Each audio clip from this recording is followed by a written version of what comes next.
Every night, your mind does something you can't do during the day. It surrenders completely, no effort, no technique, no control. And that surrender? That's the secret.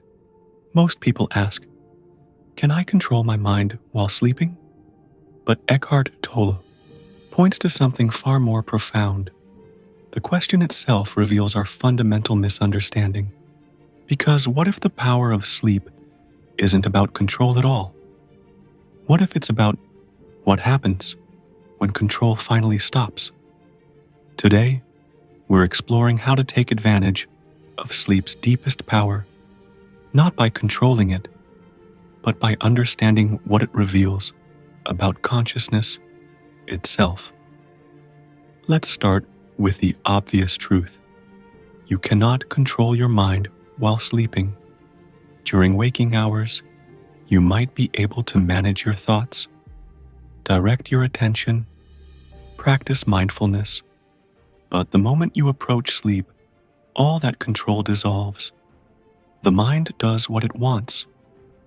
Dreams arrive unbidden, or they don't.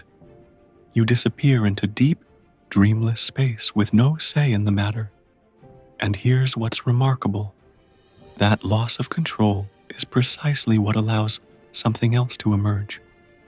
Eckhart speaks about this with particular insight.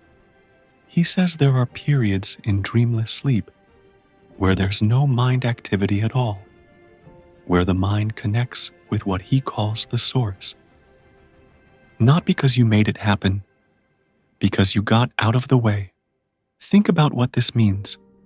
The peace you search for all day, through meditation, through practice, through trying to quiet your thoughts, happens effortlessly every night when you stop trying, when control ceases, when the separate sense of me managing everything finally dissolves. That's not a failure of control. That's the revelation. But let's go deeper.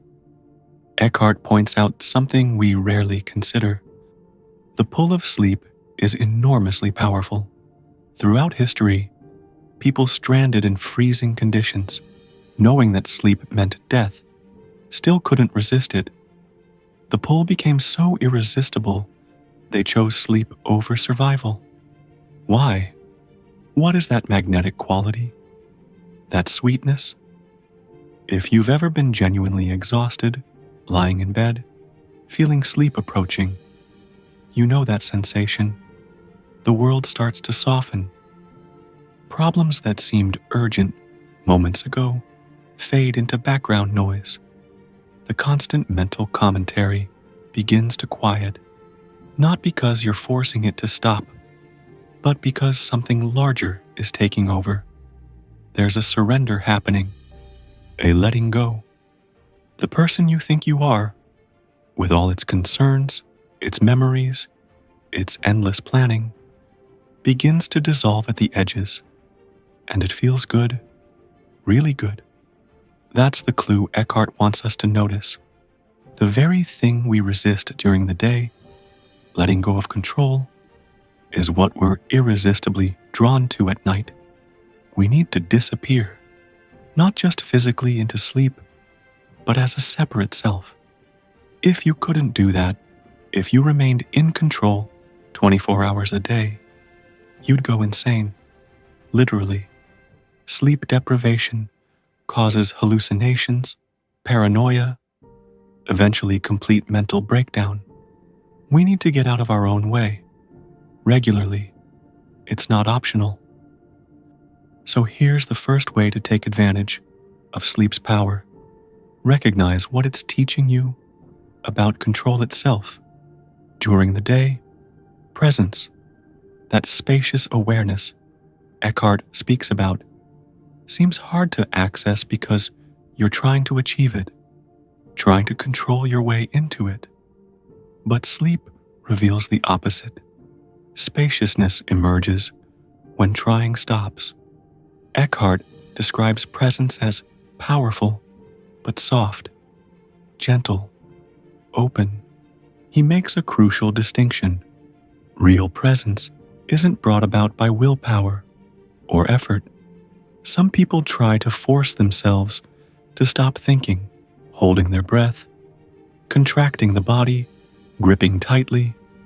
They might succeed for a while, sitting in meditation for an hour or two, keeping the lid on a boiling kettle. But the moment they release that effort, the mind comes back louder than before. That's not presence. That's suppression. Real presence arises naturally when you stop suppressing, stop controlling, stop trying so hard. Like sleep. You can't force yourself to sleep. Anyone with insomnia knows that. The harder you try, the more awake you become. Sleep comes when you let go. Presence works the same way. Now here's where Eckhart points to something profound. There is an equivalent of dreamless sleep available in ordinary waking life. He calls it the fourth state of consciousness, not the waking state with its constant mental activity, not the dream state, not even deep sleep where you're unconscious, something else, a spaciousness that's present right now, even as you listen to these words. But most people never notice it because they're too busy trying to achieve it. Eckhart Tolle. That spaciousness is already in you. It's not something you need to attain, as if you didn't have it. Think about this carefully. Every night you touch something in deep sleep, a connection with Source, a peace beyond mental activity, but you're unconscious for it. The fourth state is that same quality, except you're awake, aware, present, and it's not something you gain through years of practice. It's already here, closer than your next breath. It's what's listening to these words right now. So why don't we notice it? Eckhart uses a simple image. A fish swimming in water. Its entire life might start looking for water. Where's this water everyone speaks about? And the more the fish searches, the less likely it is to find it. Why? Because it's already completely surrounded. The water is so fundamental, so ever-present, it becomes invisible. We're that fish, the spaciousness we're searching for. Through meditation, through spiritual practice, through trying to control our minds, surrounds us completely. It's the background to every thought, the space in which experiences arise and dissolve, the awareness that's present, even in silence. But we overlook it, constantly, because we're conditioned to believe that consciousness needs content, that awareness requires something to be aware of. So when moments of mental quiet occur, those gaps between thoughts, those seconds where internal commentary stops, we dismiss them as nothing, just like we dismiss deep sleep as nothing, just absence, just void. But that nothing is exactly what we seek. Here's the second way to take advantage of sleep's power. Notice what remains. You know you slept well, not because you remember the experience. There's nothing to remember in dreamless sleep. You know because something was present to register the absence, a knowing that transcends mental activity, that knowing never sleeps. It's there in deep sleep. It's there in dreams. It's there right now. It's what's aware of these words. Aware of your breathing. Aware of sounds around you. Not the thinking mind. That comes and goes. The awareness itself. Eckhart shares something from his own transformation. When the profound shift happened for him, he didn't immediately understand what had occurred. He just noticed life felt suddenly, inexplicably peaceful. He'd wake up thinking, "Why am I so peaceful?" He started keeping a diary, documenting this daily experience of peace, afraid it might leave. He didn't have words like spaciousness yet. He didn't realize his mind had become quiet, revealing what was always underneath. He just knew life felt good for no reason. That's the sign. Peace without needing circumstances to be perfect. Contentment without cause. Not because you gained something new, but because you stopped overlooking what was always present. So how do you take advantage of sleep's power practically? First, in those last 15 minutes before sleep, don't engage in mental activity. No television, no scrolling, no reading that keeps the mind churning. Instead, simply be present. Feel the body. Notice the breath. Let yourself settle naturally, the way you'd let muddy water settle by leaving it alone. Then, as you approach sleep, feel what's happening. That pull, that sweetness, the way control naturally releases, the way you begin to dissolve. Don't try to stay awake to observe it. That defeats the purpose.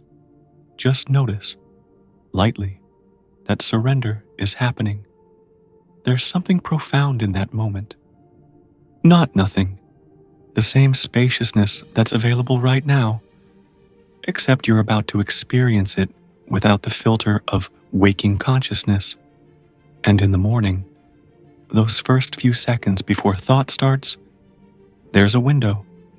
Pure awareness without content. No problems yet. No plans. No identity constructed. Just simple presence. That's not a special state you created. That's what you are when you're not busy being someone. The belief that spaciousness requires control, that you need to manage your thoughts, perfect your meditation, achieve some future state, is precisely what prevents recognition now. Because that belief keeps you projecting forward, trying to control your way into something that only emerges when control stops. Sleep proves this every night. The peace you seek doesn't require control. It requires surrender, not as a technique, but as a recognition. The separate self that wants to control everything is itself the obstacle. When it finally lets go, in sleep or in presence, spaciousness is simply here. It was always here. You are that spaciousness, not the thinking mind, not the controller, the open, aware presence in which everything arises. So the answer to, can you control your mind while sleeping, is no. And that's the whole point. Sleep's deepest power isn't in control. It's in what remains when control stops. The same thing remains right now, between these words, in the space before your next thought, in the simple awareness of being, not something to achieve tomorrow, not something requiring more practice, more control, more effort, just this. Now, if this created even a moment of that recognition, consider sharing it. Sometimes we need reminding. You're not failing at meditation, or presence, or peace. You've just been trying to control your way into something that only emerges through surrender. The answer isn't more control. It's recognizing what's already here. When control releases, welcome home.